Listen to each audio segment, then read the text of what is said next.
Hello everyone, wishing you a wonderful day. Today we're going to uncover what happens when Truong realises the betrayal didn't come from outside, but from within his own unit, and how Tieu becomes the only place he can truly trust. If you find this story compelling, don't forget to subscribe to the channel so you won't miss our upcoming episodes. The room was quiet, too quiet for Truong to feel at ease. A single desk lamp cast a weak yellow light over the stack of documents spread in front of him.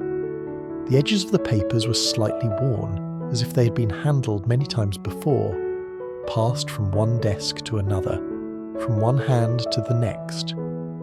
Truong picked up the top page again. He read it slowly, line by line. Something felt wrong. The wording was familiar, almost too familiar. The tone, the structure, even the phrasing, it all felt like something he might have written himself. And yet, when his eyes moved to the bottom of the page, his chest tightened. There was no signature, only a stamp. Truong turned the paper slightly toward the light, studying the mark more carefully. His fingers curled around the edge as if the paper might slip away if he loosened his grip. "How?" he said quietly. "Are you sure about this stamp?" Hao stood across from him, hands clasped in front of her, her posture straight but tense. She nodded without hesitation. "Yes," she replied. "That's the official stamp of the unit." She took a step closer, lowering her voice. "I'm certain. It's identical to the one the superiors had made. I handled it myself back then." Truong's jaw tightened. "Have I ever used it?" he asked. Hao hesitated for just a second before answering. "Yes, you used it when you were still in charge." That second of hesitation didn't go unnoticed. Truong leaned back in his chair, the wood creaking softly beneath his weight. His eyes drifted from the document to the walls of the room. The space felt smaller than before, the air heavier, as if something invisible was slowly tightening around him. "Besides me," he said, his voice calm but edged with pressure. "Who else had the authority to use that stamp?" Hao shook her head. "No one else, not without permission. You needed both the position and approval from the superiors." Silence fell between them. It wasn't just silence, it was realization. Truong looked back down at the document, his mind racing. If what Hao said was true, then this paper shouldn't exist. Not like this, not unsigned, not without his knowledge. Someone had used his authority. Someone had stepped into his place. His fingers clenched unconsciously, crumpling the corner of the page. For a moment, a flicker of anger flashed across his face. Sharp, restrained, dangerous. But it faded just as quickly, replaced by something heavier. Regret. He had trusted these people, worked alongside them, shared late nights, difficult missions, moments when loyalty wasn't a question but a given. Now, that loyalty felt fragile. The faint light from the lamp reflected off the documents, casting long shadows across the desk. Hao watched him carefully, worry evident in her eyes. She could feel the shift happening inside Truong, the moment where doubt turned into pressure, and pressure began to harden into resolve. "I wanted to believe it was an external issue," Truong said slowly. "An outside mistake, a misunderstanding." He paused, then exhaled. "But now, it feels like the truth is much closer than I hoped." The room seemed to close in around them, like a web tightening its grip. The walls bore witness to unspoken thoughts, to a growing suspicion that refused to be ignored. After a long moment, Truong broke the silence. "After I was transferred," he asked, "who replaced my position?" Hao answered immediately. "Huang Van Tuan." Truong nodded slightly, filing the name away. "How many cadres were in the agency at that time?" 20, Hao said. "And my direct subordinates?" Hao took a breath. "Me, Dung, Tuan, and one more comrade." She hesitated, then continued. "He was disciplined later for poor waste management. Back then he competed with you a lot. He was jealous. But after the discipline he seemed to have learnt his lesson." Truong's gaze sharpened. "Besides him," Truong asked, "was anyone else openly jealous?" Hao lowered her eyes. Some cadres were. You held power. You were trusted. You were rewarded. The words landed heavier than they sounded. Power breeds resentment. Truong had known that once. He just hadn't expected it to come back like this. He stood up and poured a glass of water, offering one to Hao. She accepted it with a nod, her hands still slightly tense. "I need to confirm something," Truong said. "Can I take these documents home?" Hao looked surprised but didn't object. "Yes, I haven't reported this to anyone. Only Dung knows. He was the one helping me search." Truong's eyes met hers. "This stays between us for now. I understand." As he gathered the documents, the desk looked messier than before. Papers stacked unevenly, edges overlapping, a reflection of the chaos forming in his mind. This wasn't just an investigation anymore. This was personal. Hao watched his hands tremble slightly as he held the papers. It wasn't fear. It was the weight of realization. "I'll look into this quietly," Truong said. "I need evidence." Hao nodded. "I'll keep it secret." Before leaving, Truong paused. "During the time you were investigating my case," he said, "you were transferred suddenly. More than once." Hao's expression darkened. "Yes, I received the order out of nowhere. Twice. Each time when you were close to finding something?" "Yes," her voice dropped. "I'm just a small position. I couldn't do anything." Truong's lips pressed into a thin line. "That means someone has been interfering from the very beginning," he said. Hao nodded slowly. "It feels like there's a force pushing us away from the truth." "Then we don't alert anyone," Truong said firmly. "Not yet. There's no evidence, and I don't want you in danger." "I understand," Hao replied without hesitation. "Who helped you search the documents again?" "Dung. He works in the same agency." "Yes. He's been there 1 year longer than me. Agile, reliable." Truong considered this. "Truong? Arrange a meeting with him." "I will." "Have you told him I'm back?" "No, you told me not to tell anyone." "Good." He straightened his jacket. "Work as usual. Don't draw attention." Hao looked at him closely. "You seem like before." Truong gave a faint smile.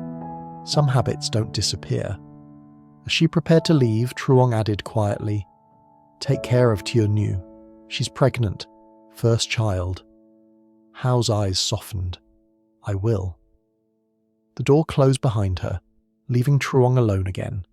He stared at the door long after she was gone. If someone had harmed him, he could endure it. But if the threat came from within the unit and reached his family, that was something he wouldn't forgive. That evening, Truong sat at home with the documents spread across the table. Tieu moved quietly in the kitchen preparing dinner. The soft sounds of chopping and boiling filled the space, grounding him in reality. "How was your meeting?" Tieu asked gently. Truong hesitated. "Complicated." She didn't press further. Tieu poured tea and set it in front of him. "You don't need to force yourself to remember everything," she said softly.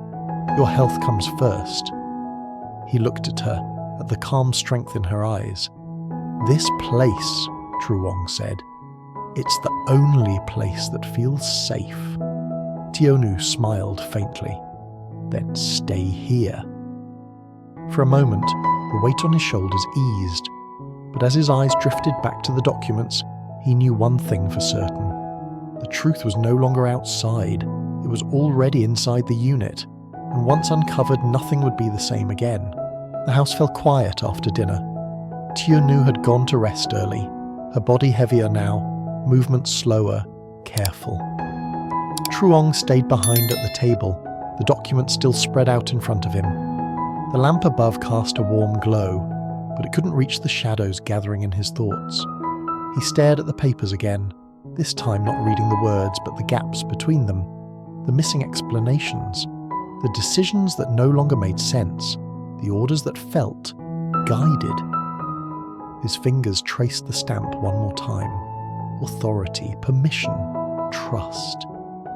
Someone had worn his authority like a borrowed coat, using it to move quietly, decisively, while he was gone. And whoever it was, they had planned carefully enough to make everything look clean. Too clean. Truong leaned back and closed his eyes. Images flickered behind his eyelids. Fragments of briefings, familiar faces, voices layered over one another. For weeks now, his memories had felt like broken glass. But tonight, one piece slid into place. A meeting room, late evening, only a few people left, and one voice suggesting a shortcut. At the time, Truong had dismissed it, trusted the judgment, trusted the person. His jaw tightened. Trust had been the mistake. The next day, Truong didn't go to the base. Instead, he followed Hao's advice and moved quietly. No calls, no messages, no sudden appearances. He dressed like an ordinary man running errands, not someone who once carried authority on his shoulders. At a small cafe near the agency, he sat by the window pretending to scroll through his phone. Outside, people passed by without a second glance. Then Dung arrived. Dung looked exactly as Truong remembered. Alert eyes, quick steps, shoulders slightly tense like someone always prepared to move. He hesitated when he spotted Truong, surprise flashing across his face before he masked it. "Truong?" Dung said softly, sitting down. "I didn't expect." "I know," Truong replied. "That's why we're here." They ordered drinks they barely touched. For a moment, neither spoke. Then Truong slid one document across the table. "I need you to look at this," he said. "Tell me what you see." Dung scanned the page carefully. His expression changed almost immediately. "This shouldn't exist," Dung said. "Not like this." "Why?" "There's no approval trail," Dung replied. "No secondary stamp. And the timing doesn't align with any official directive." Truong watched him closely. Could it have been created internally? Dung hesitated. Only by someone who knew the system well. Someone senior? Yes. The word hung between them. "Did anyone question it at the time?" Truong asked. Dung shook his head. "People noticed, but no one spoke up. You were gone, and when orders come stamped, people follow." Truong leaned forward. Who benefited from this decision? Dung exhaled slowly. A few people, promotions, reassignments, control. "And who lost?" Truong asked. Dung met his gaze. "You." That answer settled heavily in Truong's chest. Before they could say more, Dung's phone buzzed. He glanced at the screen, then looked up, uneasy. "They're watching more closely now," Dung said. "Since you came back?" "Good," Truong replied calmly. "That means we're close." Back home, Tieu tried to distract herself by organising the house. She folded clothes that were already folded, wiped surfaces that were already clean. Her thoughts kept drifting back to the unanswered call from the day before. Her phone rang again, this time a number she recognised. "Hao?" Tieu answered. "Yes," Hao said quietly. "Is Truong with you?" "No, he went out." There was a pause. "Then please tell him to be careful. Someone asked about him today, indirectly." Tieu's hand tightened around the phone. "Who?" "I don't know," Hao replied. "That's what worries me." After the call ended, Tieu sat down slowly. A familiar unease settled in her chest, the kind she had learned to trust. Life had taught her that danger didn't always announce itself loudly. Sometimes it arrived quietly, disguised as routine. She placed a hand over her stomach, breathing deeply. "We're safe," she whispered. "We have to be." That night, Truong returned later than usual. Tieu pretended to be asleep, but she felt him pause beside the bed.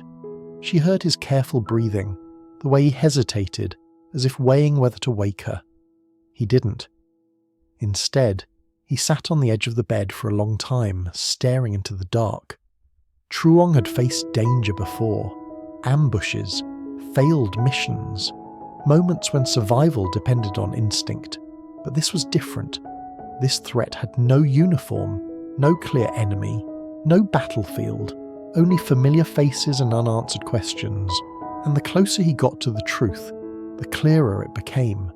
The betrayal wasn't a single act, it was a system. The following morning, the base buzzed with controlled tension. A new inspection, a surprise audit. Official explanations were vague. Truong walked through the hallway unnoticed, blending in. He caught fragments of conversation, half-finished sentences, lowered voices. Someone had leaked information. Someone was nervous. He stopped outside a door he hadn't planned to enter. Inside sat Hoang Van Tuan, the man who replaced him. Truong knocked once. Tuan looked up, startled. "Truong, I didn't know you were coming today." "I didn't either," Truong replied, stepping inside. They exchanged formal pleasantries, but the air between them was stiff. "Busy?" Truong asked. "Always," Tuan said. "You know how it is." "Yes," Truong said calmly. "I do." He glanced around the office. Everything was neat. Too neat. "Tell me something," Truong said suddenly. "When you took my position, what was the first directive you received?" Tuan's smile faltered for a split second. "I followed protocol," Tuan replied. "Nothing unusual." Truong nodded. "That's interesting. Why?" "Because protocol says that directive shouldn't have existed." Silence. Tuan leaned back slowly. "Be careful, Truong. Digging into the past can be dangerous." Truong met his eyes. So can rewriting it. That evening, Truong stood outside his house, keys in hand, scanning the street before unlocking the door. Inside, the lights were on. Tieu was waiting, worry clear on her face. "You're late," she said. "I know." "Something feels wrong," Tieu said quietly. Truong didn't deny it. He stepped closer, placing his hands gently on her shoulders. "Listen to me," he said. "No matter what happens, this house comes first.